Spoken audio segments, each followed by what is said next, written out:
à tous et bienvenue dans ce journal du 7 décembre dont voici les titres. Les syndicats hospitaliers tirent à nouveau la sonnette d'alarme. Ils protestent contre les plans d'austérité mis en place par la direction du CHRU de Tours. Une délégation a été reçue cet après-midi. Robert Sabourin est décédé hier de complications post-opératoires. Cette figure du microcosme politique local était le candidat de la droite sur le canton de Tours Nord-Ouest. Et puis les coiffeurs entrent en rébellion pour protester contre la hausse de la taxe sur la musique diffusée dans leur salon. Ils ont décidé de couper le son au moins toute la journée. L'intersyndicale hospitalière appelait aujourd'hui à la mobilisation. Plusieurs plans d'économie ont été mis en place ces derniers temps et les conséquences sur le personnel sont nombreuses, les charges de travail ayant considérablement augmenté. Sabrina Meloult.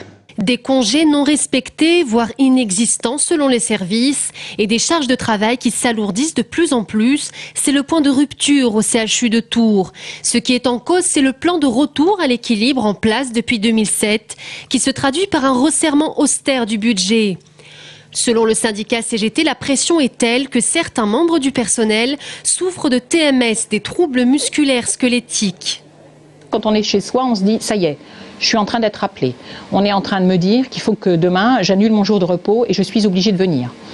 Ça signifie que quand j'arrive dans mon service, quand un agent arrive, une collègue arrive dans son service, elle ne sait jamais si sur le planning, tout n'est pas modifié. Et parfois, les cadres n'osent même plus aller voir les agents pour leur dire, alors que la loi les y oblige, pour leur dire ton planning est modifié. Les soins perdent donc ça signifie en que les temps de repos entre la deux direction périodes de générale travail en négociation cet après-midi avec les délégations syndicales a proposé le recrutement de personnel pour des périodes déterminées afin de combler les absences dues aux congés annuels et au RTT. Mais cela seulement dans les services les plus difficiles, comme le service de nuit. Et si les équipes paramédicales, c'est-à-dire aides-soignantes, agents des services hospitaliers, infirmiers, administratifs, secrétariat, etc., n'augmentent pas, on ne peut pas suivre. Ce soir, les délégations syndicales attendent donc de voir si les propositions de la direction générale seront véritablement mises en place. Une manifestation aujourd'hui devant la préfecture de Tours en fin de matinée contre la baisse annoncée des budgets accordés au CADA, les centres d'accueil des demandeurs d'asile. Le projet de loi de finances 2011 prévoit des économies sur leur budget de fonctionnement. Selon les associations concernées, cela représentera en Indre-et-Loire 250 000 € en moins, 1 millier de places d'hébergement supprimées sur toute la France. Étaient présents une vingtaine de travailleurs sociaux soutenus par des syndicalistes et des politiques.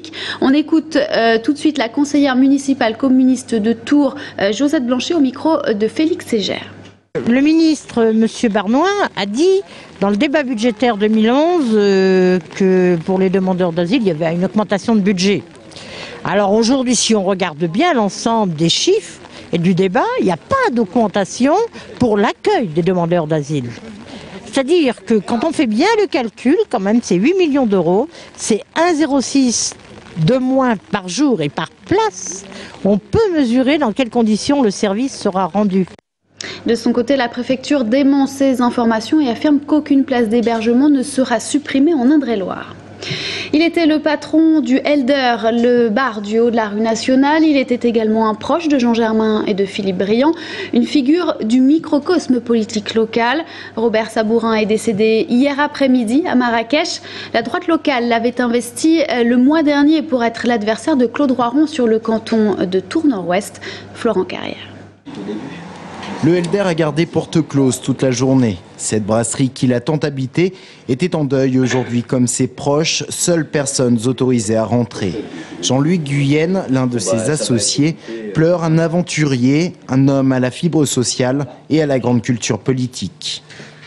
C'est ensemble qu'on a travaillé sur le Helder et que Robert en a fait une espèce de plateforme politique, d'échange d'idées, C'était son QG en fait.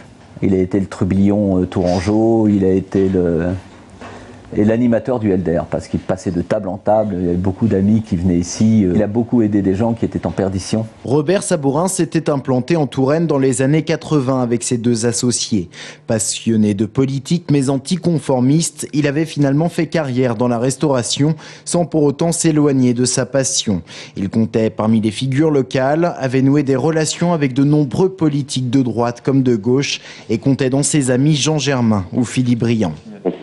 Ses amis sans avoir de la peine. C'était un homme qui avait une très grande personnalité.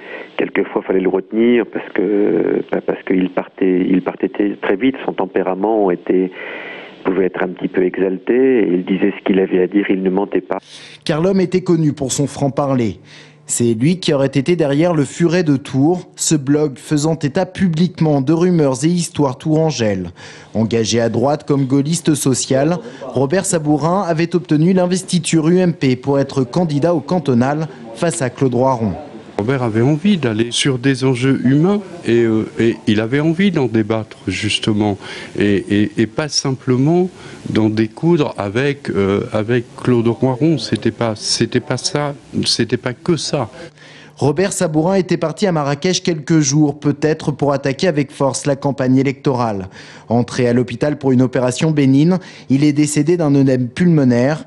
Une mort qui prive la Touraine d'un homme qui n'avait pas la langue dans sa poche et d'une compétition électorale qui aurait vu s'opposer deux caractères bien trempés.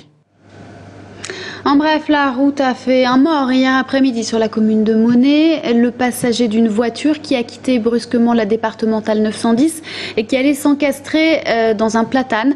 Cet homme domicilié à Paris, âgé de 53 ans, est décédé sur le coup. La conductrice du véhicule a été transportée à l'hôpital Trousseau. Alain Michel, le vice-président de Tours Plus au logement, présentait ce matin le deuxième plan de l'habitat de l'agglomération qui entrera en vigueur au mois de janvier. Objectifs principaux, renforcer la cohésion sociale, lutter contre l'étalement urbain et favoriser l'attractivité résidentielle. Renforcer également la présence des logements sociaux sur toute l'agglomération puisque certaines communes sont en deçà des 20% imposés par la loi. Une politique qui a un coût mais également des conséquences positives sur l'économie locale. C'est ce que nous explique l'élu au micro de Charlotte Prudhomme. On dit souvent que quand le bâtiment va, l'économie également va. Eh bien, la participation à l'effort en matière de construction de logements sur l'agglomération va conforter également le tissu économique local, puisque c'est 45 millions, ça représente à peu près 600 millions d'investissements dans le domaine du bâtiment et des travaux publics. Ça conforte à peu près 5000 emplois sur la période de 6 années. Donc c'est un effort considérable. Un appel urgent au don du sang. L'établissement français du sang a enregistré une baisse des dons de 40% la semaine passée. En cause, les intempéries qui ont limité les déplacements des donneurs. Une situation qui ne devrait pas s'arranger avec les fêtes de fin d'année, période généralement moins propice aux dons. L'EFS appelle donc à la mobilisation et rappelle que dans notre région, 900 dons de sang sont nécessaires chaque jour pour couvrir les besoins. Vous aimez écouter de la musique en vous faisant coiffer? Eh bien, il va falloir s'en passer pendant quelques jours. Les coiffeurs ont entamé une grève de la musique, un mouvement lancé cet été en Alsace et étendu aujourd'hui à toute la France. Ils se disent rackettés par les sociétés de droits d'auteur. Les redevances à payer ont sensiblement augmenté. Félix Ségère. Le bruit du sèche-cheveux et le bavardage avec son coiffeur, rien de plus normal. Mais dans ce salon à Tours, il manque quelque chose. Vous avez bien entendu, ou plutôt rien entendu. Aujourd'hui, pas de radio ni de CD. Les coiffeurs coupent le son pour protester contre l'augmentation de la redevance à payer pour diffuser de la musique. Alors pour un salon de 5 personnes, en 2009 on était à 24 €, en 2010 on est passé à 60 € et là on va passer à 165 €, à quelques centimes près. Donc là non, on n'est pas d'accord et c'est surtout que c'est en fonction du nombre de salariés qu'on a dans les salons. Le prix en 2011 sera de 90 € pour les salons de 2 employés. Mais au-delà, c'est 47 € en plus par an et par salarié. Une hausse continue qui fait dresser les cheveux sur la tête des coiffeurs. Ils menacent de diffuser de la musique libre de droit ou de se brancher sur des radios internet. Car cette année, le taux de l'ASPRE qui gère les droits des interprètes et producteurs de disques a déjà doublé. une somme collectée par la SACEM pour les droits d'auteur. Nous sommes non pas inquiets, mais nous sommes, je dirais, conscients qu'il y a une forte augmentation des tarifs de l'ASPRE. Aujourd'hui, peut-être que des nouvelles discussions peuvent s'engager entre les groupements professionnels et cette commission qui est chargée de déterminer ces tarifs, peut-être pour échelonner sur une période beaucoup plus longue la montée en charge de la redevance SPRE. Depuis 1987, le prix n'avait pas évolué. Il était en cours d'environ 25 € en 2009 et la différence est flagrante. Malgré tout, certains coiffeurs ont aujourd'hui préféré privilégier leur clientèle.